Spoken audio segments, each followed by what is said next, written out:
all. ഇന്നത്തെ വീഡിയോയിൽ ഞാൻ അവതരിപ്പിക്കാൻ പോകുന്നത് മോഷൻ ഇൻ എ പ്ലെയിൻ എന്ന ചാപ്റ്ററാണ്. യൂണിറ്റ്സ് ആൻഡ് മെഷർമെന്റും മോഷൻ അലോങ് എ സ്ട്രേറ്റ് ലൈനും കഴിഞ്ഞ രണ്ട് വീഡിയോകളിലൂടെ നമ്മൾ ഫാസ്റ്റ് റിവിഷൻ നടത്തിയിട്ടുണ്ടാവും എന്ന് പ്രതീക്ഷിക്കണം. Okay, so motion in a plane അല്ലെങ്കിൽ വെക്ടർ കണക്റ്റഡ് ആയിട്ടുള്ള ക്വസ്റ്റ്യൻസ്. ഓക്കെ, ഇതാണ് നമുക്ക് ഈ ചാപ്റ്ററിൽ ആവശ്യം. കഴിഞ്ഞ ദിവസം ഞാൻ പറഞ്ഞ പോലെ പേപ്പറും പെന്നൊക്കെ എടുത്തിട്ടായിരിക്കുമല്ലോ വീഡിയോ കാണാൻ വന്നിരിക്കുന്നുണ്ടാവുക. ഓക്കെ, സോ 1 മുതൽ അവസാനം വരെ എൻ്റെ കൂടെ നിങ്ങളും എഴുതി പഠിച്ചുകൊണ്ട് മുന്നേറുക.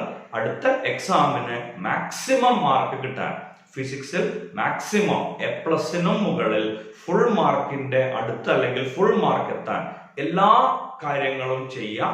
ഓക്കെ, നിങ്ങളുടെ കൂടെ ഞാനുമുണ്ട് ആ പരിശ്രമത്തിൽ. അപ്പോ നമുക്ക് തുടങ്ങാം. മോഷൻ ഇൻ എ പ്ലെയിൻ, ആ ചാപ്റ്ററിനെ നമുക്ക് 3 പാർട്ടുകളായിട്ട് മാറ്റാം. മോഷൻ ഇൻ എ പ്ലെയിൻ എന്ന് പറഞ്ഞ ചാപ്റ്റർ 3 പാർട്ടുകളാണ്. ഒന്നാമത്തെ part vector, it's resolution, vector addition, vector subtraction, ഇതൊക്കെ വരുന്ന ഏരിയയാണ് first part. Second part projectile motion, മൂന്നാമത്തെ പാർട്ട് സർക്കുലർ മോഷൻ. ഈ 3 പാർട്ടിൽ 2 ഇമ്പോർട്ടന്റ് ഡെറിവേഷൻസ് ഉണ്ട്. ഈ 2 ഇമ്പോർട്ടന്റ് ഡെറിവേഷൻസിൽ ഒന്ന് എക്സാമിന് വരാനുള്ള സാധ്യത 99.999% ആണ് എന്ന് പറഞ്ഞാൽ ആ 2 ഡെറിവേഷൻസ് പഠിച്ചാൽ അതിൽ നിന്ന് ഒരു ക്വസ്റ്റ്യൻ നിങ്ങൾക്ക് കിട്ടാനുള്ള സാധ്യത വളരെ വളരെ വളരെ കൂടുതലാണ്. ഓക്കെ, അപ്പോ 2 മെയിൻ ഡെറിവേഷൻസ് ആണ് ഞാൻ ഈ ചാപ്റ്ററിൽ പറയാം. അതിൽ ഒരു ക്വസ്റ്റ്യൻ നിങ്ങൾക്ക് എഴുതാനുള്ള യോഗം ഉണ്ടാവട്ടെ എന്ന് ജഗദീശ്വരനോട് പ്രാർത്ഥിക്കുന്നു, നിങ്ങളുടെ കൂടെ നിന്നുകൊണ്ട്. ഓക്കെ, അപ്പൊ നമുക്ക് ആ ചാപ്റ്ററിലേക്ക് കയറാം. 3 പാർട്ട് ഉണ്ട് എന്നാണ് ഞാൻ പറഞ്ഞത്. First part vector and connected ideas, ഇതാണ് ഫസ്റ്റ് പാർട്ടിൽ വരുന്നത്. എന്താ വെക്ടർ എന്ന് പറഞ്ഞാൽ, ഒരു ഫിസിക്കൽ ക്വാണ്ടിറ്റിക്ക് മാഗ്നിറ്റ്യൂഡും ഡയറക്ഷനും ഉണ്ടാവുക. അപ്പൊ ഡൗട്ട് വരും, എന്താ ഈ മാഗ്നിറ്റ്യൂഡ് എന്ന് പറഞ്ഞ ഒരളവ്? ഇപ്പോ എന്റെ മാസ് എത്രയാണെന്ന് ചോദിച്ചാൽ 83 കിലോഗ്രാം മെഷർമെന്റ് അല്ലെ, ആ അളവിനെയാണ് നമ്മൾ എന്ത് വിളിക്കുക? മാഗ്നിറ്റ്യൂഡ് എന്ന് വിളിക്കുക. ചില ക്വാണ്ടിറ്റികൾക്ക് മാഗ്നിറ്റ്യൂഡിന്റെ കൂടെ ഡയറക്ഷനും കൂടി വന്നാലേ ഐഡിയ കംപ്ലീറ്റ് ആവും. ഓക്കെ, ഉദാഹരണത്തിന് ഞാൻ ഇന്നലെ 40 km/h സ്പീഡിൽ പോയി. ഒന്നും മനസ്സിലാവില്ല. ഞാൻ ഇന്നലെ 40 km/h സ്പീഡിൽ തൃശ്ശൂരിലേക്ക് പോയി. ഐഡിയ കംപ്ലീറ്റ് ആവും. എങ്ങനെയാ ഐഡിയ കംപ്ലീറ്റ് ആയേ? അതിനൊരു ഡയറക്ഷൻ കൊടുത്തപ്പോഴാണ്. അപ്പൊ എല്ലാ ക്വാണ്ടിറ്റിക്കും ഡയറക്ഷൻ കൊടുത്താൽ പോരെ, എന്നാ പ്രശ്നം തീരുമല്ലോ. അടുത്തൊരു എക്സാമ്പിൾ നോക്കാം. ഞാൻ ഇന്നലെ 5 കിലോഗ്രാം പഞ്ചസാര വടക്കോട്ട് വാങ്ങി. ഉള്ള ഐഡിയയും കൂടി പോവും, ഉറപ്പല്ലേ? ഞാൻ ഇന്നലെ 5 കിലോഗ്രാം പഞ്ചസാര വാങ്ങി എന്ന് പറഞ്ഞാൽ തന്നെ അത് കംപ്ലീറ്റ് ആണ്. അങ്ങനെ വരുന്നതിനെ നമ്മൾ വിളിക്കുന്ന പേരാണ് സ്കേലാർ. മാഗ്നിറ്റ്യൂഡും മതി, ഡയറക്ഷൻ വേണ്ട. ഒരു ക്വാണ്ടിറ്റിയിൽ മാഗ്നിറ്റ്യൂഡും വേണം, ഡയറക്ഷനും വേണമെങ്കിൽ അതിനെ നമ്മൾ വിളിക്കുന്ന പേരാണ് വെക്ടർ. പക്ഷെ ഇവിടെ എത്തുമ്പോൾ ഒരു ചെറിയ പ്രശ്നമുണ്ട്. വെക്ടർ എന്ന് പറഞ്ഞാൽ മാഗ്നിറ്റ്യൂഡും ഡയറക്ഷനും മാത്രം പോരാ. ഏറ്റവും സിമ്പിൾ എക്സാമ്പിൾ ആണ് ഇലക്ട്രിക് കറന്റ്. കറന്റിന് മാഗ്നിറ്റ്യൂഡ് ഉണ്ട്, ഡയറക്ഷൻ ഉണ്ട്. പക്ഷെ കറന്റ് സ്കേലാർ ക്വാണ്ടിറ്റി ആണ്. അതിന്റെ കാരണം സിമ്പിൾ ആണ്. ഒരു ക്വാണ്ടിറ്റി വെക്ടർ ആവണമെങ്കിൽ it should obey the law of vector addition. Vector addition obey ചെയ്താലേ ഒരു ക്വാണ്ടിറ്റി വെക്ടർ ക്വാണ്ടിറ്റി ആയിട്ട് മാറുള്ളൂ. So what is mean by a vector എന്ന് ചോദിച്ചാൽ, a quantity having magnitude and direction and it should obey the law of vector addition. Okay, idea clear ആയിട്ടുണ്ടാവുമല്ലോ. So അതിന്റെ ഏറ്റവും simple example ആണ് മാഗ്നിറ്റ്യൂഡും ഡയറക്ഷനും ഉണ്ട്, but A scalar quantity. അതിന്റെ ഉദാഹരണമാണ് current, electric current. Okay, ഇനി വെക്ടർ എന്ന് പറഞ്ഞ ഏരിയയിൽ ഏറ്റവും ആദ്യം നമ്മൾ പ്രതീക്ഷിക്കാവുന്ന question different types of vectors ആണ്. ഡിഫറെന്റ് ടൈപ്സ് ഓഫ് വെക്ടേഴ്സിൽ ഒരിക്കൽ കൂടെ എന്തൊക്കെയാ വെക്ടറിന് ഉണ്ടായിരുന്നത്? മാഗ്നിറ്റ്യൂഡും ഡയറക്ഷനും. ഓക്കെ, അതിൽ കുറെ വെക്ടറുകൾ നമുക്ക് ആലോചിച്ചാൽ തന്നെ കിട്ടും. എക്സാം ഹാളിൽ നിന്ന് വെറുതെ ഒന്ന് ആലോചിക്കാം. ഇപ്പോ ഈക്വൽ വെക്ടർ, അവിടെ ഇരുന്നു കൊണ്ട് നമ്മളെ ബ്രെയിൻ ഒന്ന് പുകച്ചാൽ എന്താവും ഈക്വൽ വെക്ടർ? രണ്ടേ രണ്ട് കാര്യങ്ങളെ ആവശ്യമുള്ളൂ. ഒന്ന് മാഗ്നിറ്റ്യൂഡ്, അടുത്തത് ഡയറക്ഷൻ. സോ സെയിം മാഗ്നിറ്റ്യൂഡും സെയിം ഡയറക്ഷനും വരുന്ന വെക്ടേഴ്സിനായിരിക്കും എന്ത് വിളിക്കുക? Equal vectors. എന്താവാൻ? Negative of a vector, same magnitude, opposite direction. പിന്നെ കുറെ കോകൾ വരുന്നുണ്ട്. കോകൾ, CO മുന്നിൽ വരുന്ന കുറെ വെക്ടേഴ്സ്. കോ എന്ന് പറഞ്ഞ വാക്കിന്റെ അർത്ഥം സെയിം എന്നാണ്. So collinear vectors. ഞാൻ പറയാതെ തന്നെ ആൻസർ കിട്ടിയിട്ടുണ്ടാവുമല്ലോ. സെയിം ലൈനിൽ വരുന്ന വെക്ടേഴ്സ്. ഓപ്പോസിറ്റ് ഡയറക്ഷനോ ആവാട്ടോ. സെയിം ഡയറക്ഷൻ ആവണമെന്നില്ല. ഓപ്പോസിറ്റ് ഡയറക്ഷൻ വന്നാലും കൊലീനിയർ ആണ്. ഒരേ ലൈനിൽ വരണം. കോപ്ലനാർ. കോ എന്ന് പറഞ്ഞ സെയിം, പ്ലനാർ ആലോചിച്ചാൽ തന്നെ കിട്ടില്ലേ? കിട്ടി സർ. എന്താണ്? ഒരേ പ്ലെയിനിലുള്ള രണ്ട് വെക്ടേഴ്സ്. ഓക്കെ. ദെൻ കോ ഇനീഷ്യൽ, ഒരേ പോയിന്റ് സ്റ്റാർട്ട് ചെയ്യണം. കോടെർമിനസ്, ഒരേ പോയിന്റിൽ അവസാനിക്കണം. ഓക്കെ. ഇനി അടുത്തത് വരുന്നത് പൊസിഷൻ വെക്ടർ ആണ്. ഒരു കോർഡിനേറ്റില് ഒറിജിനിൽ നിന്ന് ഒരു പ്രത്യേക പോയിന്റിലേക്ക് നമ്മൾ വരയ്ക്കണ വെക്ടറിനെയാണ് നമ്മൾ പൊസിഷൻ വെക്ടർ എന്ന് വിളിക്കുക. പൊസിഷൻ വെക്ടറിനെ കാണിക്കാൻ നമ്മൾ ഉപയോഗിക്കുന്ന equation xi plus yj plus zk. ഇതാണ് പൊസിഷൻ വെക്ടറിന്റെ ഇക്വേഷൻ. എന്താ ijk? അത് സാറ് പറഞ്ഞില്ലല്ലോ. നിങ്ങൾക്കറിയാം ijk എന്ന് പറഞ്ഞ യൂണിറ്റ് വെക്ടേഴ്സ്. x ആക്സിസിലെ യൂണിറ്റ് വെക്ടർ ആണ് i ക്യാപ്, y ആക്സിസിലെ യൂണിറ്റ് വെക്ടർ ആണ് j ക്യാപ്, z ആക്സിസിലെ യൂണിറ്റ് വെക്ടർ ആണ് k ക്യാപ്. അപ്പൊ ഞാൻ പറയാതെ തന്നെ ഒരു വെക്ടർ നിങ്ങൾക്ക് മനസ്സിലായി, യൂണിറ്റ് വെക്ടർ. യൂണിറ്റ് എന്നുള്ള വാക്കിന്റെ അർത്ഥം എന്താ? ഒന്ന്. അപ്പൊ യൂണിറ്റ് വെക്ടർ എന്ന് പറഞ്ഞാലോ മാഗ്നിറ്റ്യൂഡ് 1 വരുന്ന വെക്ടറിനെ നമ്മൾ എന്ത് പേരിട്ട് വിളിക്കുക? യൂണിറ്റ് വെക്ടർ എന്ന് വിളിക്കാം. അപ്പൊ അതും ക്ലിയർ ആയില്ലേ? എക്സ് ആക്സിലെ unit vector i cap, y ആക്സിസിലെ unit vector j cap, z ആക്സിസിലെ unit vector k cap. Unit vector എന്ന് പറഞ്ഞാൽ മാഗ്നിറ്റ്യൂഡ് 1 വരുന്ന വെക്ടർ ആണ്. അപ്പൊ സീറോ വെക്ടർ എന്ന് പറഞ്ഞാലോ യൂണിറ്റ് വെക്ടർ മാഗ്നിറ്റ്യൂഡ് 1 ആണെങ്കിൽ സീറോ വെക്ടർ എന്ന് പറഞ്ഞാൽ മാഗ്നിറ്റ്യൂഡ് 0 വരുന്ന വെക്ടറോ?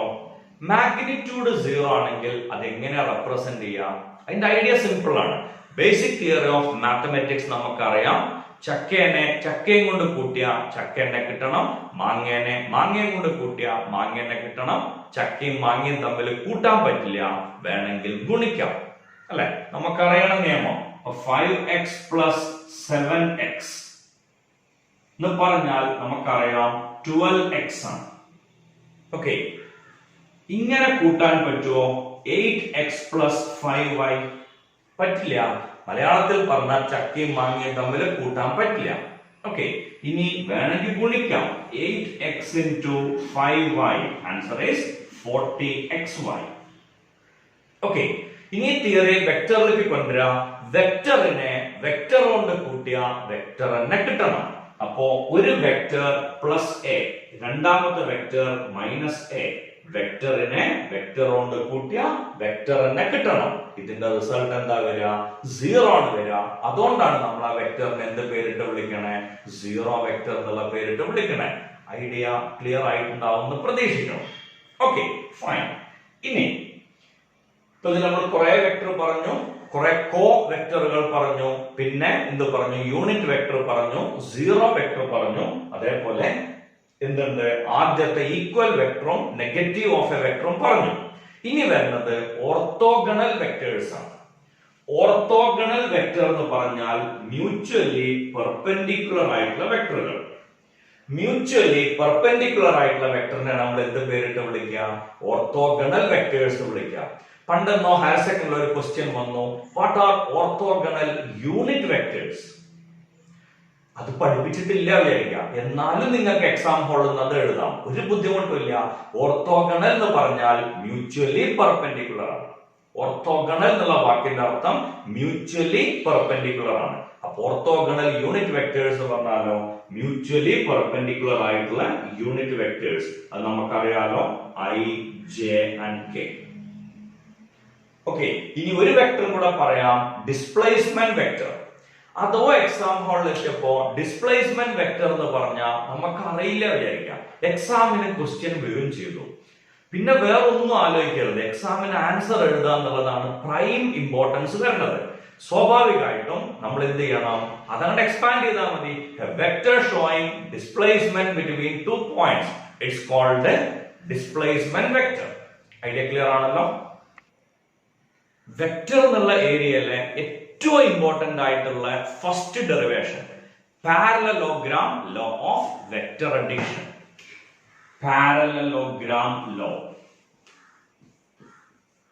Parallelogram law of vector addition. Okay, ഇത് എന്തിനെ പറ്റിയാ പറയാന്നുള്ളത് ആ ഹെഡിങ് വായിച്ചാൽ തന്നെ മനസ്സിലാവുമല്ലോ. It explain about parallelogram. Okay, so two vectors form adjacent sides of a parallelogram. Two vectors form adjacent sides of a parallelogram starting from a point. രണ്ട് വെക്ടറുകൾ പാരലോഗ്രാമിന്റെ അഡ്ജസന്റ് സൈഡുകളായിട്ട് വരാം. ഇത് മാത്രം തന്നാൽ എങ്ങനെയായിരിക്കും സാർ പാരലോഗ്രാം ഉണ്ടാക്കുക? നമുക്കറിയാലോ, പാരലോഗ്രാം എന്ന് പറഞ്ഞാൽ ഓപ്പോസിറ്റ് സൈഡുകൾ സെയിം ആണ്. സ്വാഭാവികമായിട്ടും ഇത് എ ആണെങ്കിൽ ഇതും എൻ ആവില്ലേ, ഇത് ബി ആണെങ്കിൽ ഇതും ബി എൻ ആവില്ലേ? ഓക്കെ, അപ്പൊ പാരലോഗ്രാം ആയില്ലേ? then resultant should be diagonal of this parallelogram starting from the same point. ഈ പാരലോഗ്രാമിന് നമ്മൾ വരയ്ക്കണ ഡയഗണൽ ആയിരിക്കും അതിന്റെ റിസൾട്ടന്റ് വരിക. ഓക്കെ, ഇത് ആലോചിക്കാൻ വളരെ സിമ്പിൾ ആണ്. നിങ്ങളുടെ വീട്ടിലെ ഡൈനിങ് ടേബിളിന്റെ ചെയറിൽ ഇരുന്നതിന് ശേഷം ഒരു കപ്പ് എടുത്ത് മുന്നിൽ വെക്കാം. ആ കപ്പിന്റെ ഹാൻഡിലും അല്ലെങ്കിൽ എന്റെ പിടീന്റെ മുകളിൽ 2 നൂല് കെട്ടുക. ആ നൂല് ഇങ്ങനെ വലിച്ചാൽ ആ കപ്പ് എങ്ങോട്ടായിരിക്കും വരിക? നമ്മളെ നേരിട്ടാണ് വരിക. ഇവിടെ കപ്പ് ഇരിക്കേണ്ട വിചാരിക്കുക, അതിന്റെ ഹാൻഡിൽ ഇവിടെ ഉണ്ട്. ഒന്നിങ്ങോട്ടും വലിച്ചാൽ കപ്പ് പോവാ സെന്ററിൽ കൂടെയാണ്. അത് തന്നെയാണ് റിസൾട്ടന്റ്. വളരെ ഈസി ആയിട്ട് കിട്ടണ ഐഡിയ ആണ്. ഓക്കെ, ഇനി ഈ ആംഗിൾ തീറ്റ ആണെങ്കിൽ ഇവിടെ ഞാനൊരു എക്സ്ട്രാ ഫിറ്റിംഗ് നടത്തുകയാണ്. ഇതിനെ റൈറ്റ് ട്രയാങ്കിളിലേക്ക് മാറ്റാൻ. കാരണം ട്രയാങ്കിളിൽ നമുക്കറിയണ ഒരേ ഒരു സാധനം റൈറ്റ് ട്രയാങ്കിൾ ആണ്. ഇത് തീറ്റ ആണെങ്കിൽ ഈ ആംഗിൾ തീറ്റ വരും. ഇത് ബി. ഒരു റൈറ്റ് ട്രയാങ്കിളിന്റെ ഹൈപ്പോട്ടന്യൂസും ആംഗിളും കിട്ടിയാൽ അഡ്ജസന്റ് സൈഡ് എന്ന് പറയുന്നത് hypotenuse into cos theta. Opposite side എന്ന് പറയുന്നത് ഹൈപ്പോട്ടന്യൂസ് ഇൻറ്റു സൈൻ തീറ്റ. ഇങ്ങനൊരു നിയമം ഞങ്ങൾ പഠിച്ചിട്ടില്ലല്ലോ എന്നായിരിക്കും ചിലപ്പോൾ നമ്മളെ മൈൻഡിൽ വരിക. അങ്ങനെ ഒരു നിയമം നമ്മൾ പഠിച്ചിട്ടുണ്ട്. കാരണം ഓപ്പോസിറ്റ് സൈഡ് ബൈ ഹൈപ്പോട്ടന്യൂസ് ആണ് സൈൻ തീറ്റ. നിങ്ങളെ കയ്യിലെ ബുക്കിൽ എഴുതി നോക്കിക്കോളൂ. ഈ സൈഡിനെ y എന്ന് കൊടുക്കുക, സൈൻ തീറ്റ എന്താ നോക്കുക, y ഡിവൈഡ് ബൈ b എന്ന് വരും. ഇപ്പൊ y equal to b sine theta, x equal to b cos theta. ഇനി ഈ ഒരു എക്സ്ട്രാ ഫിറ്റിംഗ് നടത്തിയതിന്റെ കാരണം ഞാൻ എക്സ്പ്ലെയിൻ ചെയ്തു. ട്രയാങ്കിളിൽ നമുക്കൊന്ന് മാത്രമാണ് ഈസി ആയിട്ട് മനസ്സിലാവുക, അത് റൈറ്റ് ട്രയാങ്കിൾ ആണ്. ഓക്കെ, സോ ഇതിന്റെ റിസൾട്ടന്റ് കാണാൻ നമ്മൾ പണ്ട് പഠിച്ച പൈത്തഗോറസ് തിയറം. പൈത്തഗോറസ് തിയറം വെച്ചിട്ടാണ് നമ്മൾ ഇതിന്റെ റിസൾട്ടന്റ് പറയാം. Okay, so R square Pythagoras theorem പ്രകാരം what is hypotenuse square? Base square plus altitude square ആണല്ലോ. So a plus B cos theta whole square plus b sine theta whole square. Base square plus altitude square is hypotenuse square. സ്വാഭാവികമായിട്ടും ഇതിനെ explain ചെയ്യുമ്പോൾ ഇത് a plus b whole square സ്റ്റൈലില് a square plus 2ab cos theta plus എന്ത് വരും? b square cos square theta plus b square sin square theta. Okay, ഈ അവസാനത്തെ രണ്ടെണ്ണത്തിനും b square പുറത്തെടുത്താൽ ബാക്കി എന്താ കിട്ടുക? cos square theta plus sin square theta. ട്രിഗണോമെട്രിയിൽ നമ്മൾ പഠിച്ചല്ലോ, അതിന്റെ വാല്യൂ 1 ആണ്. അപ്പൊ നമുക്ക് എഴുതാം r square equal to a square plus b square plus 2ab cos theta. അപ്പോ r എന്താ വരിക? root of a square plus b square plus 2ab cos theta. ഈ പറഞ്ഞത് വെക്ടർ അഡീഷന്റെ എക്സാമ്പിൾ ആണ്. രണ്ട് വെക്ടറുകൾ ആഡ് ചെയ്യുമ്പോഴാണ് നമുക്ക് ഇക്വേഷൻ കിട്ടുക. ഓക്കെ, സോ വെക്ടർ സബ്സ്ട്രാക്ഷൻ ആണെങ്കിൽ അതിന്റെ ലോജിക് നമ്മൾ ഇങ്ങനെയാണ് പറയാ. എ പ്ലസ് ബിനെ എ മൈനസ് ബി ആക്കാൻ എന്താ ചെയ്യാ? എവിടെയാണോ പ്ലസ് ബി ഉള്ളത് അതെന്താക്കി മാറ്റുക? മൈനസ് ബി എന്നാക്കി മാറ്റുക. അങ്ങനെ മാറ്റുമ്പോ നമുക്ക് അതിന്റെ ആൻസർ കിട്ടും. അപ്പോ ആർ എന്നുള്ളതിന്റെ ആൻസർ കിട്ടില്ലേ? Root of a square plus b square minus 2ab cos theta. ഇങ്ങനെയാണ് vector subtraction or a minus ബിന്റെ റിസൾട്ട് നമുക്ക് കിട്ടുക. സർ അത് തെറ്റല്ലേ, മൈനസ് ബി ആക്കണ്ടേ പ്ലസ് ബിക്ക് പകരം? അപ്പൊ മൈനസ് ബി സ്ക്വയർ അല്ലേ വരിക? ഒരു ഡൗട്ട് വന്നേക്കാം. മൈനസ് ബിനെ സ്ക്വയർ ചെയ്താൽ ആ ക്വാണ്ടിറ്റി എന്തെന്നായിട്ട് മാറും? പ്ലസ് ബി സ്ക്വയർ ആയിട്ട് മാറും. Okay, so parallelogram law of vector addition clear ആയിട്ടുണ്ടാവുമെന്ന് പ്രതീക്ഷിക്കണോ? ഓക്കെ, ഇതിൽ ഏറ്റവും ഇമ്പോർട്ടന്റ് ആയിട്ടുള്ള ക്വസ്റ്റ്യൻ ആണ് ഇപ്പൊ ഞാൻ പറഞ്ഞ ഡെറിവേഷൻ പാർട്ടിൽ. ഇനി ഈ ആംഗിളിനെ ആൽഫ എന്ന് കൊടുത്താൽ നമുക്ക് ടാൻ ആൽഫ എഴുതാൻ പറ്റും. എന്തായിരിക്കും ടാൻ ആൽഫ? നമുക്കറിയാം ടാൻ എന്ന് പറഞ്ഞാൽ opposite side divided by adjacent side, means B sine theta divided by A plus B cos theta. b sin theta divided by a plus b cos theta. ആ figure നോക്കിയാൽ മതി. ഇതിന്റെ opposite side b sin theta, adjacent side a plus b cos theta. ഈ equation ഓർക്കാൻ ഞാൻ ഏറ്റവും simple ആയിട്ട് ഒരു തിയറി പറയാറുണ്ട്. tan ആൽഫ എന്താണെന്ന് ചോദിച്ചാൽ vertical vector into sin theta divided by horizontal vector plus vertical vector into cos theta. Horizontal vector, vertical vector. Vertical vector into sin theta by horizontal vector plus vertical vector into cos theta. A plus b എന്നുള്ളതിന്റെ result വരിക r equal to root of a square plus b square plus 2ab cos theta. a minus b വരുമ്പോ r equal to root of a square plus b square minus 2ab cos theta. നേരത്തെ നമ്മൾ പാരലോഗ്രാമിൽ ഒരു diagonal വരച്ചിരുന്നു. ആ diagonal അല്ലാതെ ഒരു ഡയഗണലും കൂടെ നമുക്ക് വരയ്ക്കാം. അതാണ് a minus b. Starting point നിന്ന് ഡയഗണൽ വരച്ചാൽ എ പ്ലസ് ബി, അപ്പുറത്തെ പോയിന്റ് നിന്ന് അല്ലെങ്കിൽ കോർണറുകളിൽ നിന്ന് ഡയഗണൽ വരച്ചാൽ it is a minus b. Clear ആയിട്ടുണ്ടാവുമല്ലോ? ഇനി അതിലൊരു ക്വസ്റ്റ്യൻ ഉണ്ട്, ഏത് ആംഗിളിലാണ് mod A plus B equal to mod A minus b? A plus ബിന്റെയും എ മൈനസ് ബിന്റെയും ഇക്വേഷൻ നോക്കുക. രണ്ട് വാല്യൂസ് ഈക്വൽ ആവണമെങ്കിൽ കോസ് തീറ്റ 0 വരണം. കോസ് തീറ്റ 0 വരണമെങ്കിൽ theta should be 90 degree. So at which angle mod A plus B equal to mod A minus B എന്ന് ചോദിച്ചാൽ നമ്മൾ എന്താ മറുപടി പറയാ? Theta equal to 90 degree. Okay, ഇനി രണ്ട് ഈക്വൽ വെക്ടേഴ്സ് 90 ഡിഗ്രിയിലാണ് വരുന്നതെങ്കിൽ അതിന്റെ റിസൾട്ടന്റ് വരിക റൂട്ട് 2a ആണ്. രണ്ട് ഈക്വൽ വാല്യൂ ഉള്ള വെക്ടറുകൾ 90 ഡിഗ്രിയിലാണെങ്കിൽ അതിന്റെ റിസൾട്ടന്റ് വരിക റൂട്ട് 2a ആണ്. ഓക്കെ, ഇനി രണ്ട് ഈക്വൽ വാല്യൂ ഉള്ള വെക്ടറുകൾ 60 ഡിഗ്രിയിലാണ് വരുന്നതെങ്കിൽ ഇതിന്റെ റിസൾട്ട് വരിക റൂട്ട് 3a ആണ്. രണ്ട് ഈക്വൽ വാല്യൂ ഉള്ള വെക്ടറുകൾ 120 ഡിഗ്രിയിലാണ് വന്നതെങ്കിൽ ഇതിന്റെ റിസൾട്ടന്റ് വരിക a തന്നെയാണ്. ഓക്കെ, ഇതൊക്കെ ഇവിടുന്ന് കിട്ടിയേ?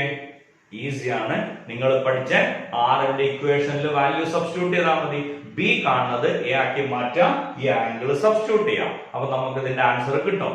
ഇത് വേണമെങ്കിൽ ഒരു സാറിന് ക്വസ്റ്റ്യൻ ആക്കി മാറ്റാം. എങ്ങനെ? രണ്ട് ഈക്വൽ വാല്യൂ ഉള്ള വെക്ടറിന്റെ റിസൾട്ടന്റ് അതേ വെക്ടർ തന്നെ വരാം. The resultant of two identical vectors is equal to one of the vector itself. Then what is the angle between the vectors? Idea clear ആയിട്ടുണ്ടാവുമല്ലോ? അങ്ങനെ ഒരു കേസ് വരികയാണെങ്കിൽ നമ്മൾ എഴുതാം 120 ഡിഗ്രി എന്നാണ്.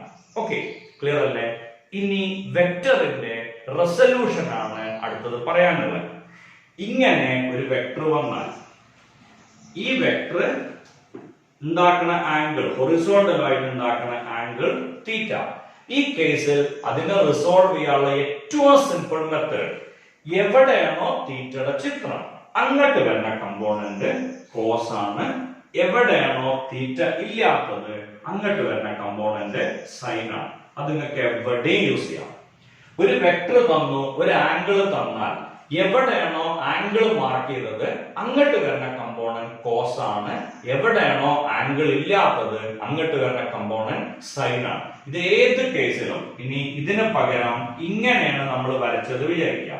എ എന്ന് പറഞ്ഞ വെക്ടർ, ഇവിടെയാണ് ഫൈ എന്നുള്ള ആംഗിൾ മാർക്ക് ചെയ്തതെങ്കിൽ ഇങ്ങോട്ട് വരുന്ന കമ്പോണന്റ് എ സൈൻ ഫൈ, ഇങ്ങോട്ട് വരുന്ന കമ്പോണന്റ് തെറ്റിച്ചു, ഇങ്ങോട്ട് വരുന്ന കമ്പോണന്റ് എ കോസ് ഫൈ, ഇങ്ങോട്ട് വരുന്ന കമ്പോണന്റ് എ സൈൻ ഫൈ. ഞാൻ നേരത്തെ പറഞ്ഞ റൂൾ ആലോചിക്കാം. എവിടെയാണോ ആംഗിളിന്റെ ചിത്രം അങ്ങോട്ട് വരുന്ന കമ്പോണന്റ് കോസ് ആണ്, എവിടെയാണോ ആംഗിൾ ഇല്ലാത്തത് അങ്ങോട്ട് വരുന്ന കമ്പോണന്റ് സൈൻ ആണ്. ഇനി ആ ഏരിയയില് ഹയർ സെക്കൻഡറി പബ്ലിക് എക്സാമിന് ഏറ്റവും കൂടുതൽ പ്രാവശ്യം അല്ലെങ്കിൽ കുറെ പ്രാവശ്യം വന്ന പ്രോബ്ലം സെഷനിൽ ഒന്നാണ് മാൻ അണ്ടർ റെയിൻ. മഴയത്ത് കൂടെ പോകുമ്പോ ഏത് ആംഗിളിലാണ് കൊട പിടിക്കുക? നമ്മളുടെ ഈ വീഡിയോ സീരീസിന്റെ പ്രത്യേകത പറഞ്ഞു, only for exam, not for theoretical part. അതിന് നമുക്ക് വേറെ വീഡിയോസ് ഉണ്ടാവും, അത് കാണുക. ഇപ്പൊ നമ്മൾ എക്സാം പോയിന്റ് ഓഫ് വ്യൂ മാത്രം. സോ ഇങ്ങനെ ഒരാള് മഴയത്ത് കൂടെ പോവാണ്, അയാളെ നമുക്ക് വി എം എന്ന് വിളിക്കാം. ഇങ്ങനെ റെയിൻ ഫോൾ ചെയ്യണോ, അതിനെ വി ആർ എന്ന് വിളിക്കാം, വെലോസിറ്റി ഓഫ് റെയിൻ. ഇനി ഈ വി എമ്മിനെ ഓപ്പോസിറ്റ് വരയ്ക്കുക, മൈനസ് വി എം. കാരണം നമ്മൾ മുന്നോട്ട് പോകുമ്പോൾ എയർ പിന്നോട്ട് അടിക്കേണ്ടതാണ് സാധാരണഗതിയിൽ നമുക്ക് തോന്നുക. സോ മഴ നമ്മളെ നേരിട്ട് വരുന്ന പോലെ തോന്നും. ബൈക്കിൽ യാത്ര ചെയ്യുമ്പോൾ അത് ഫീൽ ചെയ്തിട്ടുണ്ടാവുമല്ലോ, നമ്മളെ മേത്തേക്ക് വന്ന് കുത്തണ പോലെയാണ് നമുക്ക് ഫീൽ ചെയ്യുക. വി ആർ നേരെ താഴേക്ക് വരയ്ക്കാം, അത് വെക്ടറിന്റെ ഐഡന്റിറ്റി ആണ്. ഒരു വെക്ടറിനെ നമുക്ക് എങ്ങോട്ടും നീക്കി വരയ്ക്കാം, നോ പ്രോബ്ലം. ഈ രണ്ട് വെക്ടറിന്റെ റിസൾട്ടന്റ് ഇങ്ങനെയല്ലേ വരിക? ഇതാണ് റിസൾട്ടന്റ് വെലോസിറ്റി. ഇതായിരിക്കും മഴ നമ്മളെ മേലേക്ക് വീഴുന്ന വെലോസിറ്റി. ഇതിന് എഗെയിൻസ്റ്റ് ആയിട്ടാണ് നമ്മൾ കുട പിടിക്കേണ്ടത്. സോ ഈ ആംഗിൾ ആണെങ്കിൽ നമുക്ക് ഇതിന്റെ ഉള്ളില് ഇവിടെ അല്ലേ വരാം, ഈ വെക്ടറിനെ ഇവിടെ കൊണ്ടുപോയി വരയ്ക്കാം. നമുക്ക് വാല്യൂ മാത്രമേ ആവശ്യമുള്ളൂ, അതുകൊണ്ട് വി എം എഴുതി. ദെൻ നമുക്ക് കിട്ടും ടാൻ തീറ്റ എന്ന് പറഞ്ഞാൽ opposite by adjacent, means Vm divided by Vr. ഇത് ഓർക്കാൻ ഞാൻ സാധാരണഗതിയിൽ പറയാറുള്ള ഷോർട്ട് കട്ട് ആണ്. ഒരാള് മഴയത്ത് കൊട പിടിച്ചു പോണ കേസിൽ ഏത് ആംഗിളിലാണ് കൊട പിടിക്കാന്ന് ചോദിച്ചാൽ tan theta equal to horizontal velocity by vertical velocity. തെറ്റില്ല, ഉറപ്പാ. കാരണം ഹൊറിസോണ്ടൽ വെലോസിറ്റി ആൾ ഓടണ കേസ് ആയിരിക്കുമല്ലോ, അല്ലെങ്കിൽ ബൈക്കിൽ പോണ അല്ലെങ്കിൽ സൈക്കിളിൽ പോണ കേസ് ആവുമല്ലോ. വെർട്ടിക്കൽ വെലോസിറ്റി റെയിൻ ഫോൾ ചെയ്യണ കേസാണ്. സോ ടാൻ തീറ്റ എന്ന് പറഞ്ഞാൽ horizontal velocity by vertical velocity. Idea clear ആയിട്ടുണ്ടാവുമല്ലോ. ഏത് ക്വസ്റ്റ്യൻ വന്നാലും നമുക്കത് ചെയ്യാം. അടുത്ത ഇമ്പോർട്ടന്റ് ആയിട്ടുള്ള ടോപ്പിക് ആണ് മാൻ ക്രോസിംഗ് എ റിവർ. ഇപ്പോ ഇങ്ങനെ ഒരു റിവർ, ഈ റിവറിൽ ഒരാള് ക്രോസ് ചെയ്ത് പോവാണ്. ഏറ്റവും ചെറിയ പാത്തിൽ വേണം അയാൾക്ക് ക്രോസ് ചെയ്ത് പോവാൻ. ഇതാണ് റിവറിന്റെ വെലോസിറ്റി വിചാരിക്കാം. നമുക്ക് വെലോസിറ്റി ഓഫ് റിവർ എന്നുള്ള നിലയ്ക്ക് വി ആർ എന്ന് കൊടുക്കാം. ഒരാൾക്ക് ഏറ്റവും ചെറിയ പാത്തിൽ അപ്പുറത്തേക്ക് എത്തണം. അങ്ങനെയാണെങ്കിൽ അയാള് നീന്തി പോവേണ്ടത് ഇങ്ങനെ ആയിരിക്കുമല്ലോ, വെലോസിറ്റി ഓഫ് സ്വിമ്മർ. ഇത് velocity of river. Okay, so ഇതിന്റെ രണ്ടിന്റെ റിസൾട്ടന്റ് ആയിട്ട് ഇങ്ങനെ വരും. ഇതാണ് resultant velocity. Here the angle is തീറ്റ. ഈ ഡിസ്റ്റൻസിനെ ഡി എന്ന് വിളിക്കാം. ഇനി നമുക്ക് തന്ന ക്വാണ്ടിറ്റീസ് എന്തൊക്കെയാ? ഒന്ന് വി ആർ തന്നിട്ടുണ്ട്, ഒന്ന് വി എസ് തന്നിട്ടുണ്ട്. എന്ന് പറഞ്ഞാൽ ഓപ്പോസിറ്റ് സൈഡും ഉണ്ട്, അഡ്ജസന്റ് സൈഡും ഉണ്ട്. സോ ഏത് ട്രിഗണോമെട്രി ഫംഗ്ഷൻ ആയിരിക്കും നമ്മൾ യൂസ് ചെയ്യുക? No doubt at all, sine theta. Sine theta is VR divided by Vs.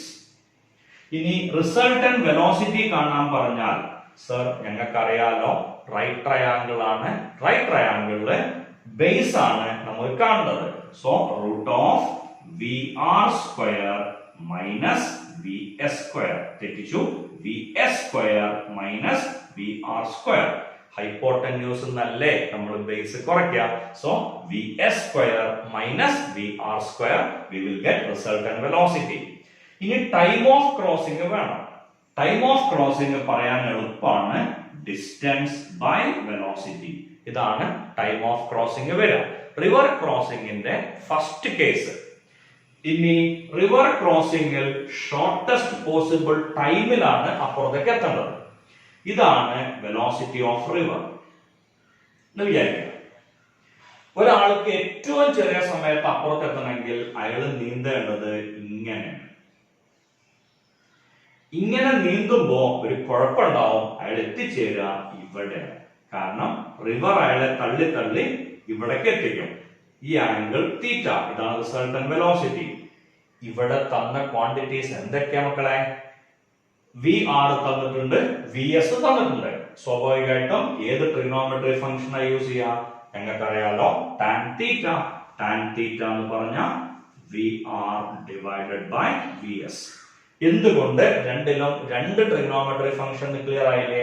ഇവിടെ അവൈലബിൾ ആയിട്ടുള്ളത് സൈൻ തീറ്റയാണ്, ഇവിടെ അവൈലബിൾ ആയിട്ടുള്ളത് ടാൻ തീറ്റയാണ്. ഓക്കെ, ഇനി ഇവിടുന്ന് എങ്ങനെയാ V കാണുക? നിങ്ങൾക്കറിയാലോ റൈറ്റ് ട്രയാങ്കിൾ ആണ്. So V equal to root of VR square plus VS square. Okay, ഇവിടെ ഈ ഡിസ്റ്റൻസ് D ആണെങ്കിൽ ടൈം ഓഫ് ക്രോസിംഗ് വരിക D divided by root of VR square plus VS square. Equation വെച്ചാൽ നമുക്ക് time of crossing കാണാം. രണ്ട് കേസും clear ആയിട്ടുണ്ടാവും. ഇനി ആ ചാപ്റ്ററിലെ ഏറ്റവും ഇമ്പോർട്ടന്റ് ആയിട്ടുള്ള രണ്ടാമത്തെ ഡെറിവേഷൻ, ഒന്നാമത്തേതായിരുന്നു parallelogram law of vector addition. രണ്ടാമത്തെ ഏറ്റവും ഇമ്പോർട്ടന്റ് ആയിട്ടുള്ള ഡെറിവേഷൻ ആണ് പ്രൊജക്ടൈൽ മോഷൻ. എന്താ പ്രൊജക്ടൈൽ മോഷൻ എന്ന് പറഞ്ഞാൽ? ഒരു വസ്തുവിനെ എറിയാം ഏതോ വെലോസിറ്റിയിൽ, it should come back due to the effect of gravity. ഒരു കുട്ടി ഗ്രൗണ്ടിൽ നിന്ന് കല്ലെടുത്ത് എറിയാണ്, ഗ്രൗണ്ടിന്റെ വേറെ ഏതോ പോയിന്റിൽ ആ കല്ല് പോയി വിടും. കാലിക്കറ്റ് എയർപോർട്ടിൽ നിന്ന് ഒരു എയർക്രാഫ്റ്റ് ടേക്ക് ഓഫ് ചെയ്യണോ, നെടുമ്പാശ്ശേരി എയർപോർട്ടിൽ ലാൻഡ് ചെയ്യാം. ഒന്നാമത്തെ പ്രൊജക്ടൈൽ മോഷൻ ആണ്, രണ്ടാമത്തെ പ്രൊജക്ടൈൽ മോഷൻ അല്ല. കാരണം നെടുമ്പാശ്ശേരി ആ ഫ്ലൈറ്റ് ലാൻഡ് ചെയ്യണത് ഗ്രാവിറ്റിന്റെ എഫക്റ്റിലല്ല, പകരം എന്തിലാണ്? എഞ്ചിന്റെ പവറിലാണ്. ഓക്കെ, സോ ഗ്രാവിറ്റിന്റെ എഫക്റ്റിൽ താഴേക്ക് വരികയാണെങ്കിൽ അതിനെയാണ് നമ്മൾ എന്ത് വിളിക്കുക? Projectile motion. ലോകത്തിലെ ഏത് പ്രൊജക്ടൈൽ മോഷനിലും ഹൊറിസോണ്ടൽ വെലോസിറ്റി കോൺസ്റ്റന്റ് ആണ്. കാരണം അവിടെ ഒരേ ഒരു ഫാക്ടറാണ് വർക്ക് ചെയ്യുന്നുള്ളൂ, അത് ഗ്രാവിറ്റിയാണ്. ഗ്രാവിറ്റി മാത്രമാണ് അവിടെ വർക്ക് ചെയ്യുന്നത്. So projectile motion. ഓക്കെ, ഇങ്ങനെ ഒരു XY പ്ലെയിൻ വരയ്ക്കാണ്, ഇങ്ങനെയാണ് പ്രൊജക്ടൈൽ മോഷൻ. ഓക്കെ, U എന്നുള്ള വെലോസിറ്റിയിലാണ് എറിയണത്, ഈ ആംഗിൾ തീറ്റ. സ്വാഭാവികമായിട്ടും ഈ കമ്പോണന്റ് അറിയാലോ, എവിടെയാണോ ആംഗിളിന്റെ ചിത്രം അങ്ങോട്ട് വരുന്ന കമ്പോണന്റ് U കോസ് തീറ്റ, ഇത് UX. X ax ആവുകൊണ്ടാണോ. ഇനി വെർട്ടിക്കൽ കമ്പോണന്റ് എന്ന് പറഞ്ഞാൽ തീറ്റ ഇല്ലാത്ത ഭാഗം, it is U sine theta. ഇനി ഈ വെക്ടറിനെ അല്ലെങ്കിൽ ഈ പ്രൊജക്ടൈലിനെ ഓക്കെ നമുക്ക് ഒരുപാട് പാർട്ടായിട്ട് സ്പ്ലിറ്റ് ചെയ്യാം. ഇവിടെ VX, VY, ഇവിടെ VX, VY, ഇവിടെയോ ഏറ്റവും ടോപ്പില് എന്തുണ്ടാവില്ല? വെർട്ടിക്കൽ ഉണ്ടാവില്ല, കാരണം പിന്നെ മേലേക്ക് പോണില്ലല്ലോ. പക്ഷെ എന്തുണ്ടാവും? ഹൊറിസോണ്ടൽ ഉണ്ടാവും. ഇവിടെയും VX ഉണ്ടാവും. ആ VX എന്ന് പറഞ്ഞ ക്വാണ്ടിറ്റി U കോസ് തീറ്റ ആണ്, കാരണം ഹൊറിസോണ്ടൽ വെലോസിറ്റി കോൺസ്റ്റന്റ്. ഓക്കെ, ഇനി ഇവിടെ VX ഉണ്ടാവും, ഇവിടെ VY ഉണ്ടാവും. ഇതില് നമ്മൾ എടുക്കുന്ന ആക്സിലറേഷൻ എന്ന് പറഞ്ഞാൽ -g ആണ്, കാരണം മുകളിലേക്കാണ് പോണത്, അതുകൊണ്ട് ആക്സിലറേഷൻ -g എടുക്കണം. ഇതില് ഏറ്റവും മുകളില് VY 0 ആണ്, VX എന്ന് പറയുന്നത് U കോസ് തീറ്റ ആണ്. മൂന്ന് കാര്യങ്ങളാണ് ഇതിൽ നമുക്ക് ഡിറൈവ് ചെയ്യാനുള്ളത്. ഒന്ന് മാക്സിമം ഹൈറ്റിന്റെ കേസാണ്. ഓക്കെ, അത് കിട്ടാൻ VY square equal to UY square minus 2GH. ഏറ്റവും മുകളിൽ VY 0 ആണ്, equal to UY square minus 2GH or 2GH equal to UY square, H equal to UY square by 2G or H equal to U square sin square theta divided by 2g. ഇതാണ് maximum ഹൈറ്റിന്റെ equation. രണ്ടാമത് വരുന്നത് time of flight ആണ്. ഒന്ന് maximum height ആണ് ഫസ്റ്റിലെ equation. രണ്ടാമത്തെ time of flight ആണ്. Time of flight കണ്ടുപിടിക്കാൻ നമ്മൾ ഉപയോഗിക്കുന്ന ഐഡിയയാണ് h equal to u/t minus half gt square. നമുക്കറിയാം s equal to ut plus half at square എന്നുള്ള ഇക്വേഷൻ. ഓക്കെ, ഇതില് മുകളിലേക്ക് പോയി തിരിച്ച് അതേ സ്ഥലത്ത് തന്നെ എത്തുകയാണ്. So h0 equal to u/t minus half gt square. half gt square ലെഫ്റ്റിലേക്ക് എടുക്കുക. അപ്പോ half gt square equal to u/t. ഒരു t ക്യാൻസൽ ആവും. അപ്പൊ നമുക്ക് t എന്നുള്ള ഉത്തരം കിട്ടും 2uy divided by g. uy എന്ന് പറഞ്ഞാൽ u sin theta ആണല്ലോ.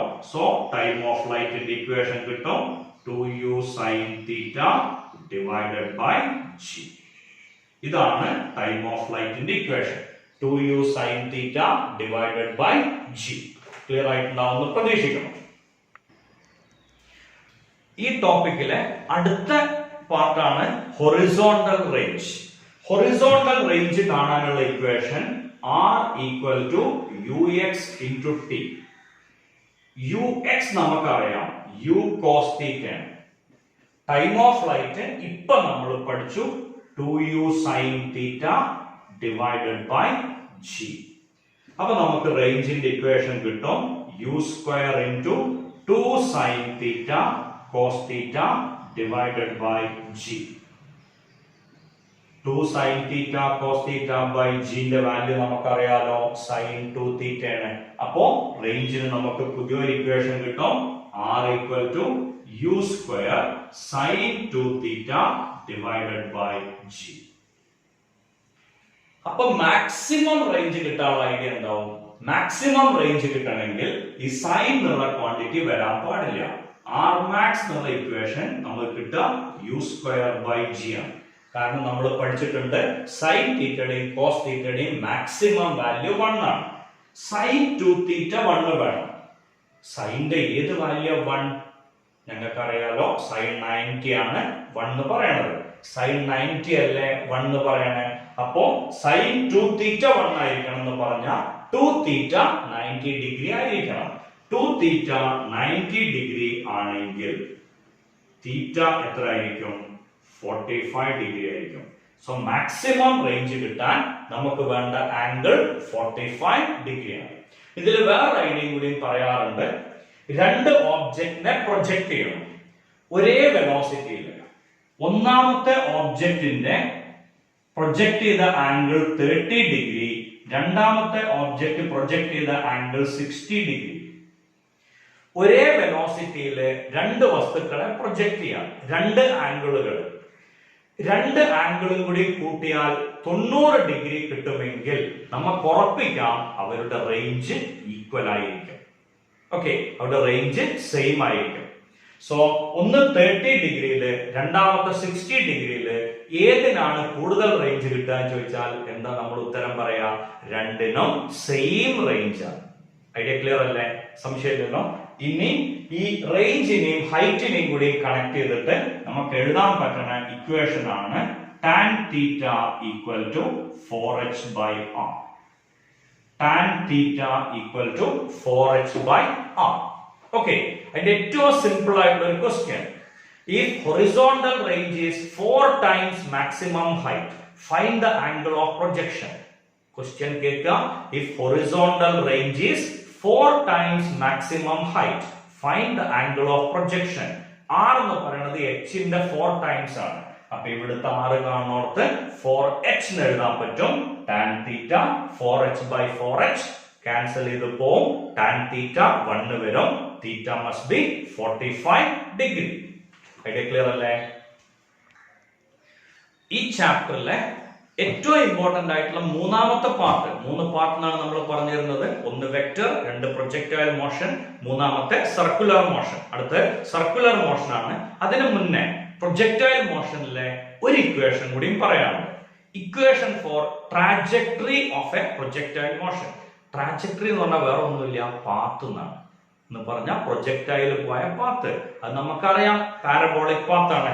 ഓക്കെ, ട്രാജക്ടറിന്റെ ഇക്വേഷൻ ഇങ്ങനെയാണ്: y equal to x tan theta minus half g x square by u square cos square theta. ഇതാണ് പ്രൊജക്ടൈൽ മോഷന്റെ ട്രാജക്ടറിന്റെ ഇക്വേഷൻ. ചിലപ്പോൾ അതന്നെ ക്വസ്റ്റ്യൻ ആയിട്ട് വരാം. Give the equation for trajectory of a projectile motion. അതുകൊണ്ട് ഞാനത് അവിടെ എഴുതിയെന്ന് മാത്രം. And the last part circular motion. ഒരു ഓബ്ജക്റ്റ് സർക്കുലർ പാത്തിൽ മൂവ് ചെയ്യാം. സ്ട്രെയിറ്റ് ആയിട്ട് പോവുകയാണെങ്കിൽ മക്കളെ ഡിസ്റ്റൻസ് എന്നല്ലേ പറയാ. അപ്പൊ റൊട്ടേറ്റ് ചെയ്യുമ്പോൾ നമ്മൾ എന്താ പറയാ? Angle or angular displacement. 1 dimension പഠിച്ച കുട്ടിക്ക് ഇതിന്റെ ലാസ്റ്റ് പാർട്ട് എന്ന് പറഞ്ഞാൽ വളരെ വളരെ സിമ്പിൾ ആണ്. Okay, first quantity angular velocity ആണ്. ഇതിന്റെ റേഡിയസ് ആർ, ഈ ആംഗിൾ തീറ്റ, ഈ പോയിന്റ് എ, ഈ പോയിന്റ് ബി, പിന്നെ ടൈം ടി. ആംഗുലർ വെലോസിറ്റി എന്തായിരുന്നു? വെലോസിറ്റി എന്ന് പറഞ്ഞ ഡിസ്പ്ലേസ്മെന്റ് ബൈ ടൈം. അതിനെ നമ്മൾ എന്ത് വിളിച്ചേ? വെലോസിറ്റി എന്ന് വിളിച്ചേ. അപ്പോ ആംഗുലർ വെലോസിറ്റി എന്ന് പറയുമ്പോ എന്താവും? വെലോസിറ്റി ഡിസ്പ്ലേസ്മെന്റ് ബൈ ടൈം ആണ്. അപ്പൊ ആംഗുലർ വെലോസിറ്റിയോ? Angular displacement divided by time. പുതിയ ക്വാണ്ടിറ്റി കിട്ടിയില്ലേ? പുതിയ ക്വാണ്ടിറ്റി കിട്ടിയ ആദ്യത്തെ ജോലി അതിന്റെ യൂണിറ്റ്, പിന്നത്തെ ജോലി അതിന്റെ dimension. So radian per second. തീറ്റയുടെ യൂണിറ്റ് റേഡിയൻ, ടൈമിന്റെ unit second. Radian per second. Dimension വരുമ്പോ തീറ്റയ്ക്ക് ഡയമെൻഷൻ ഇല്ല, ടൈമിന്റെ dimension second. Okay, so 1/t മാത്രം, അല്ലെങ്കിൽ t⁻⁻1 മാത്രമാണ് നമുക്ക് അതിന്റെ ആൻസർ കിട്ടുക. യൂണിറ്റ്സ് ആൻഡ് മെഷർമെന്റ് നമ്മൾ പഠിച്ചിരുന്നു. ഒമേഗയും ഫ്രീക്വൻസിയും സെയിം ഡയമെൻഷൻ ആണ്. ഒരിക്കൽ കൂടെ ഓർമ്മിപ്പിച്ചു. ഓക്കെ, ഇനി ഒമേഗ ഈക്വൽ ടു θ/t അല്ലെങ്കിൽ ഒമേഗ ഈക്വൽ ടു dθ/dt. ഇനി ലീനിയർ വെലോസിറ്റിയും ആംഗുലർ വെലോസിറ്റിയും തമ്മിലുള്ള റിലേഷൻ. ഓക്കെ, നമുക്ക് കിട്ടേണ്ടത് v equal to r omega. Idea simple ആണ്. വെലോസിറ്റി എന്ന് പറഞ്ഞാൽ ആ ഫിഗർ നോക്കുക, ab/t ആണല്ലോ. Displacement ab, time t. ഈ ab കിട്ടാൻ നമുക്ക് റിലേഷൻ അറിയാം. Arc by radius equal to angle. എവിടെയോ പഠിച്ചു വെച്ചിട്ടുണ്ട്. Arc by radius equal to angle. Sir, ഞങ്ങൾ ഇങ്ങനെ ഒരു ഇക്വേഷൻ പഠിച്ചിട്ടില്ല. സാരില്ല, അങ്ങനെ ഒരു ഇക്വേഷൻ ഉണ്ട്, പ്രശ്നം കഴിഞ്ഞില്ലേ? Okay, so arc by radius equal to angle. അത് പ്രകാരം ആർക്ക് എ ബി എന്ന് പറഞ്ഞാൽ ആർ ഇൻറ്റു തീറ്റ. അപ്പോ നമുക്ക് വെലോസിറ്റി കിട്ടും R theta divided by T. θ/t എന്ന് പറഞ്ഞ വെലോസിറ്റി ആണ്. So v equal to R omega. Clear അല്ലേ? പ്രശ്നമൊന്നുമില്ലല്ലോ. ആ പറഞ്ഞാല് ഐഡിയ കിട്ടിയിട്ടുണ്ടാവുമെന്ന് പ്രതീക്ഷിക്കണം. സോ ലീനിയർ വെലോസിറ്റിയും ആംഗുലർ വെലോസിറ്റിയും തമ്മിലുള്ള റിലേഷൻ ആണ് v equal to R omega. ഇനി ഒമേഗ എന്നുള്ളതിന്റെ അടുത്ത ഇക്വേഷൻ ആണ് 2π/t. ഇതെങ്ങനെ വരാന്ന് ചോദിച്ചാൽ, ഓക്കെ, ഇത് കിട്ടാൻ നമ്മൾ ഉപയോഗിക്കണ ഇക്വേഷൻ ഒമേഗ എന്നുള്ളത് നമ്മൾ കിട്ടേണ്ടത് 2π/t ആണ്. ടൈം പീരീഡ് എന്ന് പറഞ്ഞാൽ 2πr ഡിവൈഡഡ് ബൈ v ആണ്. Displacement or distance by velocity. v എന്ന് പറഞ്ഞാൽ r ഒമേഗ അല്ലേ. So 2πr divided by r omega. r വെട്ടിപ്പോവും. t എന്ന് പറഞ്ഞാൽ 2π/ഒമേഗ or omega equal to 2π/t. Omega കണ്ടുപിടിക്കാൻ 2π ഡിവൈഡഡ് ബൈ ആ വസ്തു ഒരു പ്രാവശ്യം റൊട്ടേറ്റ് ചെയ്യണ സമയം, അതിനെയാണ് നമ്മൾ എന്ത് പേരിട്ട് വിളിക്കുക? ഒമേഗ. അപ്പൊ വാച്ചിലെ സെക്കൻഡ് നീഡിലിന്റെ ആംഗുലർ വെലോസിറ്റി എത്രയായിരിക്കും? 2π/60. വാച്ചിലെ അവർ നീഡിലിന്റെ ആംഗുലർ വെലോസിറ്റി എത്രയാവും? 2π/60 × 60. ഇതൊക്കെ എങ്ങനെയാ പറയണേ ഒരു ചിന്ത ചിലപ്പോ നമ്മളെ ബ്രെയിനിൽ വന്നിട്ടുണ്ടാവും. വാച്ചിലെ അവർ നീഡിൽ ഒരു പ്രാവശ്യം റൊട്ടേറ്റ് ചെയ്യാൻ എത്ര സമയം എടുക്കുക? 1 മണിക്കൂർ. 1 മണിക്കൂർ എന്ന് പറഞ്ഞു കഴിഞ്ഞാൽ എത്രയാണ് നമുക്ക് കിട്ടുക? സെക്കൻഡ് നീഡിലാണെങ്കിൽ 60 സെക്കൻഡ്, മിനിറ്റ് നീഡിൽ 1 മണിക്കൂർ 60 × 60 സെക്കൻഡ്. സോ 2π/60 × 60. അവർ നീഡിലിന്റെ ആംഗുലർ വെലോസിറ്റിയോ 2π/12 × 60 × 60. അതെങ്ങനെയാ 12 വന്നേ? ഉച്ചയ്ക്ക് 12-ലെത്തുന്ന അവർ നീഡിൽ പിന്നെ എപ്പോഴാ 12-ലേക്ക് തിരിച്ചെത്തുക? രാത്രി 12 മണിക്കല്ലേ. So it take 12 hours. Okay, idea clear ആയിട്ടുണ്ടാവുമല്ലോ. ഇനി ഭൂമിയുടെ റൊട്ടേഷന്റെ ആംഗുലർ വെലോസിറ്റി ആണ് ചോദിച്ചതെങ്കിൽ 2π/24 hours. 24 × 60 × 60. ഇനി നോക്കുക, angular acceleration it is nothing but dω/dt. Angular ആക്സിലറേഷനെ ആൽഫ എന്നാണ് നമ്മൾ റെപ്രസെന്റ് ചെയ്യുക. a = r alpha. Okay, a എന്ന് പറഞ്ഞ ക്വാണ്ടിറ്റി r alpha, ആൽഫ എന്ന് പറഞ്ഞ dω/dt, a = r alpha. ഈ കേസിൽ ഒരു സർക്കുലർ പാത്തിലൂടെ ഒരു ഒബ്ജക്റ്റ് മൂവ് ചെയ്യുകയാണെങ്കിൽ ഓക്കെ, ഇതിന് ടാൻജൻഷ്യൽ ആയിട്ട് ഒരു ആക്സിലറേഷൻ ഉണ്ടാവും at. സെന്ററിലേക്ക് ഒരു ആക്സിലറേഷൻ ഉണ്ടാവും, അതിനെ വിളിക്കുന്ന പേരാണ് സെൻട്രിപിറ്റൽ ആക്സിലറേഷൻ. ഏത് ഒബ്ജക്ട് സർക്കുലേറ്റ് ചെയ്യുകയാണെങ്കിലും സെന്ററിലേക്ക് ഒരു ആക്സിലറേഷൻ ഉണ്ടാവും. It is called centripetal. Centripetal എന്നുള്ള വാക്കിന്റെ അർത്ഥം സെന്റർ സീക്കിംഗ്, സെന്റർ അന്വേഷിച്ചു പോണം. ഓക്കെ, സോ ഇങ്ങനെ 2 ആക്സിലറേഷൻ ഉണ്ടാവും. ഇതായിരിക്കും resultant acceleration. Sir, centripetal acceleration എത്രയാണെന്ന് പറഞ്ഞില്ലല്ലോ, പറയാം. സെൻട്രിപിറ്റൽ ആക്സിലറേഷന്റെ ഇക്വേഷൻ ആണ് v²/r. നമുക്കറിയാം v = r ω. Okay, v = r ω ആണ് വരുന്നത്. സ്വാഭാവികമായിട്ടും centripetal acceleration is r² ω² divided by r. അപ്പൊ നമുക്ക് ഉത്തരം കിട്ടും r ω². ഓക്കെ, ഇതാണ് സെൻട്രിപിറ്റൽ ആക്സിലറേഷന്റെ ഇക്വേഷൻ. ഐഡിയ ക്ലിയർ ആയിട്ടുണ്ടാവുമല്ലോ. ഓക്കെ, ഇത്രയും ടോപ്പിക് ആണ് മോഷൻ ഇൻ എ പ്ലെയിൻ എന്ന് പറഞ്ഞ ചാപ്റ്ററിൽ ഉള്ളത്. ഇനി അതിന്റെ പ്രോബ്ലം പാർട്ടാണ്. ഈ പ്രോബ്ലം പാർട്ടിൽ ഒന്നുകിൽ നമ്മൾ പ്രതീക്ഷിക്കേണ്ടത് parallelogram law of vector addition ആണ്. ഞാൻ പറഞ്ഞു, പ്രതീക്ഷിക്കണം 2 വാല്യൂസ് തരും, അതിന്റെ റിസൾട്ടന്റ് കാണാൻ പറയും. ഓക്കെ, അല്ലെങ്കിൽ പ്രൊജക്ടൈൽ മോഷനില് യു തരും, എന്നിട്ട് ഹൈറ്റ് കാണാനോ അങ്ങനെയൊക്കെയുള്ള ക്വസ്റ്റ്യൻ വരാം. അതിൽ ചോദിച്ച ഒരു ക്വസ്റ്റ്യൻ, അതിന്റെ ഐഡിയ മാത്രം ഞാൻ പറയാം. ഒരു സീലിംഗിന്റെ ഹൈറ്റ് തന്നിട്ടുണ്ട്. ഓക്കെ, അത് നമുക്ക് തന്നത് 25 മീറ്റർ എന്നായിരുന്നു.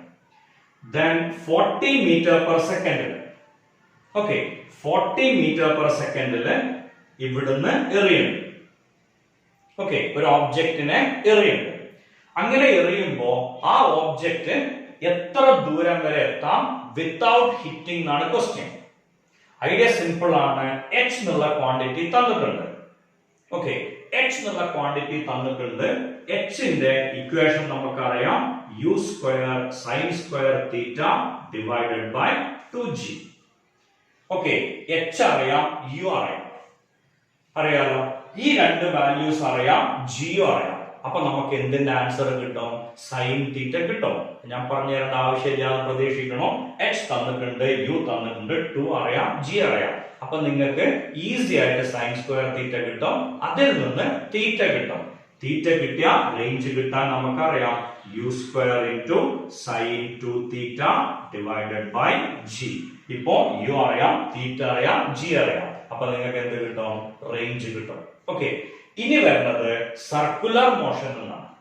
ചിലപ്പോ നിങ്ങൾക്ക് തരാം ഒരു ഓബ്ജക്ട് ഒരു പ്രാവശ്യം റൊട്ടേറ്റ് ചെയ്യാനുള്ള ടൈം തരും, റേഡിയസും തരും. എന്നിട്ട് സെൻട്രിപിറ്റൽ ആക്സിലറേഷൻ കാണാനായിരിക്കും പറയാം. ഒരു ഇൻസെക്ട് ഒരു ഫ്ലവറിന് ചുറ്റും സർക്കുലർ പാത്തിൽ മൂവ് ചെയ്യണോ, ഒരു പ്രാവശ്യം റൊട്ടേറ്റ് ചെയ്യാൻ എത്രയോ സമയം തരും. ചിലപ്പോ ഒന്നും കൂടി മാറ്റാം, 10 റൊട്ടേഷന് 40 സെക്കൻഡ്. അങ്ങനെ വന്ന ഒരു റൊട്ടേഷന്റെ സമയം പറഞ്ഞൂടെ? 10 റൊട്ടേഷന് 40 സെക്കൻഡ് എടുക്കുമെങ്കിൽ ഒരു റൊട്ടേഷന് 4 സെക്കൻഡ് അല്ലേ എടുക്കുക? ഒരു റൊട്ടേഷന്റെ ടൈമിനല്ലേ നമ്മൾ ടൈം പീരീഡ് എന്ന് വിളിക്കാം. ഇനി ടൈം പീരീഡ് കിട്ടിയാൽ, ടൈം പീരീഡ് എന്ന് പറഞ്ഞാൽ 2πr/v ആണല്ലോ. അതില് ടി അറിയാം, ഇപ്പോ ആർ അറിയാം. അപ്പൊ നിങ്ങൾക്ക് എന്ത് കിട്ടും? വെലോസിറ്റി കിട്ടും. വെലോസിറ്റി കിട്ടിയാൽ സെൻട്രിപിറ്റൽ ആക്സിലറേഷൻ കാണാൻ എളുപ്പമാണ്. നേരെ ഈക്വേഷനിൽ സബ്സ്റ്റിറ്റ്യൂട്ട് ചെയ്താൽ മതി. ഓക്കെ, ഈ രീതിയിൽ നമുക്ക് പ്രോബ്ലം സെഷൻ ചെയ്തു പോകാൻ പറ്റും. ഇത്രയാണ് മോഷൻ ഇൻ എ പ്ലെയിൻ എന്ന് പറഞ്ഞ ചാപ്റ്റർ ഉള്ളത്. അതിന്റെ ഒരു ഫാസ്റ്റ് റിവിഷൻ ആണ് ഇപ്പൊ നമ്മൾ നടത്തിയത്. മോഷൻ ഇൻ എ പ്ലെയിനിലൂടെ നിങ്ങളും സഞ്ചരിച്ചിട്ടുണ്ടാവും എന്ന് പ്രതീക്ഷിക്കണം. എന്റെ വീഡിയോ നിങ്ങൾക്ക് ഇഷ്ടപ്പെട്ടാൽ വീഡിയോ ലൈക്ക് ചെയ്യാം, അത് ഷെയർ ചെയ്യാം, സബ്സ്ക്രൈബ് ചെയ്യാം. ഇനി ഈ ടോപ്പിക്കിൽ എന്തെങ്കിലും ഡൗട്ടുകൾ നിങ്ങൾക്ക് ഉണ്ടെങ്കിൽ കമന്റ് ബോക്സിൽ ഇട്ടാൽ ഞാൻ ഡൗട്ടുകൾ നിങ്ങൾക്ക്